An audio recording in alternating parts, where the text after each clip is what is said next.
வணக்கம். உலகெல்லாம் உணர்ந்தோதற் கரியவன் நிலவுலாவிய நீர்மலி வேணியின் அழகில் சோதியன் அம்பலத்தாடுவான் மல சிலம்படி வாழ்த்தி வணங்குவான். தெய்வ சேக்குழார் நமக்கு அருளிய பெரிய புராணத்தை எல்லாம் வல்ல அந்த தில்லை எம்பதியாகிய நடராஜ பெருமானின் அருளாலே யாம் உரைக்க முற்பட்டோம். இப்பொழுது இயற்பகை நாயனார் பற்றி சிந்திப்போம். சுந்தரமூர்த்தி சுவாமிகள் தம்முடைய திருத்தொண்ட தொகையிலே இல்லையே என்றாத இயற்பகைக்கும் அடியேன் என்றார்.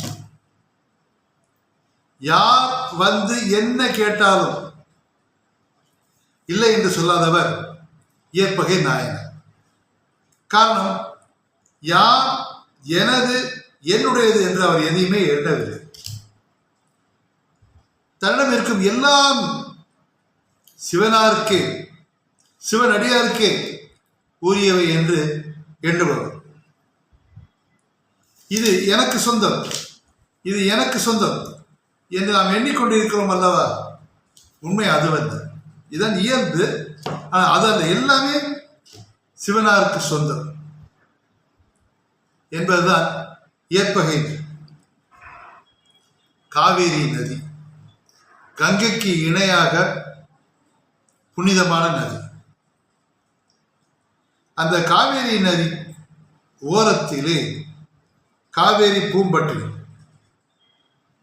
அந்த காவேரி பூம்பட்டினம் கடலோடு கங்கை, கடலோடு காவேரி இணையும் இடத்திலே உள்ளது. வேறு பொருள் வேண்டி வேறு தலம் போகாதனால் அந்த ஊருக்கு புகார் பட்டணம் என்று ஒரு பெயர் உண்டு. அங்கே சாயாவனம் என்னும் சிவாலயம் உள்ளது. அந்த காவேரி பூம்பட்டினத்திலே வணிகர் குலத்தில் அவதரித்தவர் தான் இயற்பகை. எப்பொழுதும் சிவனை பற்றியே சிந்தனை உள்ளது. தனது உடம்பு, தனது உயிர், தனது உருபொருள் அனைத்தும் சிவபெருமானுக்கே, அனைத்தும் அவருக்கே உரியனை என்று எண்ணுபவர். தன்னலமற்ற தான் என்ற அகந்தை இல்லாத இந்த இயற்பகையின் பெருமையை வெளிக்கொணர எம்பெருமான் நடனமாடுகிறார். தன் நாயன்மார் தன் அடியாரின் பெருமையை வெளி உலகுக்கு பறைசாற்றுவதற்காக நாடகம் ஆடுபவர் தானே பலவேசம். யார்? நம்ம சிவபெருமான் தான். அப்படி இயற்பகையை நாடி வருகிறார். யாரு? சிவபெருமான். என்ன வேஷம்? சிவனடியார் வேஷம்.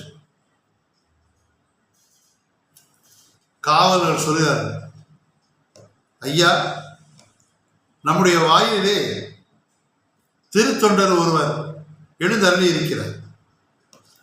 ஓடி சென்று தேவரீர் இங்கு வருவது எமக்கு முன்னோர் செய்த புண்ணியமே எது வரவேற்கிறது. அப்பொழுது சொல்லுகிறார் சிவனடியார் இடத்தில் இருக்கும் சிவபெருமான், அப்பனே, அம்பல வாணன் அடியார்கள் வேண்டுவதையெல்லாம் நீ தருவாயம் அல்லவா? ஆகையால் உன்னிடம் ஒரு பொருளை நாடி நான் வந்தேன். நீ இல்லை என்று சொல்வதாக இருந்தால் நான் சொல்கிறேன். நீ என்னவென்று கேளுங்கள் சுவாமி, நான் தருகிறேன். நீ இல்லை என்று சொல்ல மாட்டாய் என்று சொல். அப்பொழுது இவர், என்னிடம் என் அருகில் இருக்கும் எதுவாக இருந்தாலும் அது உங்களுக்கே உரியது. என்னிடம் என்று சொல்வதை விட என் அருகில் இருக்கும் எந்த பொருளாக இருந்தாலும் அது சிவனடியாருக்கே சொந்தம். எனக்கு அப்பனே, இயற்பகையே, நிலை பெற்ற காதலுடைய உனது மனைவியை வேண்டி வந்தேன். யாருமே இந்த உலகத்துல கேட்க முடியாத ஒரு பொருளை சிவனர் கேட்கிறார். நான் இப்ப உங்ககிட்ட பணம் கேட்கறான், உங்ககிட்ட வீடு கேட்கறான், நிலம் கேட்கறான். ஒருத்தட்ட போய் உங்க மனைவியை தாங்க நான் கேட்க முடியுமா? சிவனர் கேட்டார். யார்கிட்ட? ஏற்பகிட்ட. அதுக்கு சற்றும் யோசிக்காம முகம் வளர்ந்து, ஐயனே நல்ல வேளை நான் பிழைத்தேன், என்னிடம் இருக்கும் பொருளை கேட்டீர்களே என்று சந்தோஷப்பட்டார். தயக்கமே இல்லை. இருக்கும் பொருளை கேட்டீர்களே, என்னிடம் இருப்பது உமக்கு உரியதாயி என்று நேரே உள்ளே சென்றார். பெண்ணே, நான் உம்மை சிவனடியாருக்கு கொடுத்து விட்டேன்.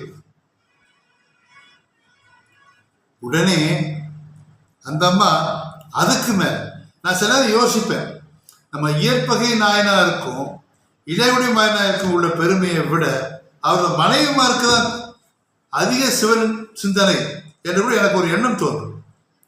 அந்த அம்மா யோசிக்காம, என் உயிருக்கு மேலானவங்க நீங்க சொன்னதான் நான் கேட்பேன். இப்ப என்ன செய்யணும்? நான் சிவனார் கூட போகணும், அவ்வளவுதானே, பாடுறேன். யோசிக்கவே இல்லை. நீ நான் தொட்டு தாலி கட்ட மனைவியாச்சு, நீ என்னைய காலப்புறம் வச்சு காப்பாத்துமே, என்ன எப்படி கொடுக்கலாம்? வினாக்களுக்கே இடமில்லை. அப்படியே கிளம்பிட்டாங்க. நம்ம கிளம்பின உடனே சிவபெருமான் இன்னும் விடலை. அப்பனே, இந்த பெண்ணை நான் அழைத்து செல்லும் போது நீ சரின்ட்ட, ஆனா உன் சொந்தக்காரங்கன்னா விடுவாங்கடா. ஆமா, யோசனை. உடனே ஆயுதங்கள் எடுத்தாரு, நேராக போயிட்டாரு. இதுக்குன்னு சொந்தக்காரங்க பூரா, உறவினர்கள் பூரா சினம் கொண்டாரு. அது எப்படி தான் கட்டின மனைவியை ஒருத்தன் ஒரு அடியாருக்கு கொடுக்கலாம் அப்படி சண்டை போட வர்றாங்க. ஏற்பையார் ஆயுதங்களோடு அவர் அனைவரையும் வெற்றி வீழ்த்தினார். ஊர் எல்லை வரைக்கும் கொண்டு வந்தார். அந்த போர் நடக்கும்போது சிவனேர் வேடத்திலே அஞ்சியது போல் நடுங்கினார். அப்போது அந்த அம்மையார் சொன்னாங்க, அந்த பெண்ணு இயற்பகை வெல்லும். அவ்வளவு நம்பிக்கை அந்த அம்மாவுக்கு சிவபக்தி மேல. மேல ஊர் எல்லாம் வந்துச்சு, விட்டார். திரும்பி போகும்போது ஒரு முறை கூட திரும்பி தன் மனைவியை பார்க்கவில்லை. அந்த பக்தியை மெச்சினார். திடீரென்று ஏற்பகையே என்று அழைப்பது பொருள் கேட்டது. திரும்பி பார்த்தால் சிவனேரை காணும். விடை மீது ஏறி சடைமுடியான் அங்கே உமையாளோட காட்சி தந்தார். ஏற்பகையே, யாரும் தர முடியாத பரிசை சிவனேருக்கு நீர் தந்தீர். உன் பக்தியை இந்த புவி உணரவே யாம் இந்த நாடகத்தை நடத்தினோம் என்பது. இயற்கை முனிவா ஓலம், இனி நீ வருவாய் ஓலம் என்று நேரே வெள்ளிமலை சென்றார் இயற்பகை. இதில் விளக்க வேண்டியது என்னவென்றால், இந்த கதை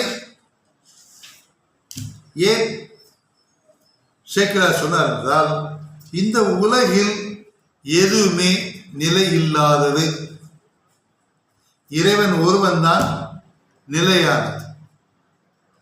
நிலையில்லாத இந்த உலகம், இந்த உலக பொருட்கள் எல்லாம் நிலை இல்லை.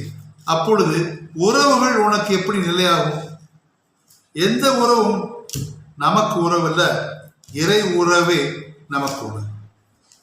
இன்னும் சொல்லப்போனால் இந்த உடல் கூட நமக்கு உரியதல்ல. இந்த உடலே அரணாருக்குரியதானே, அவர் தானே இங்க வாழ்கிறார் அநாகதத்திலே.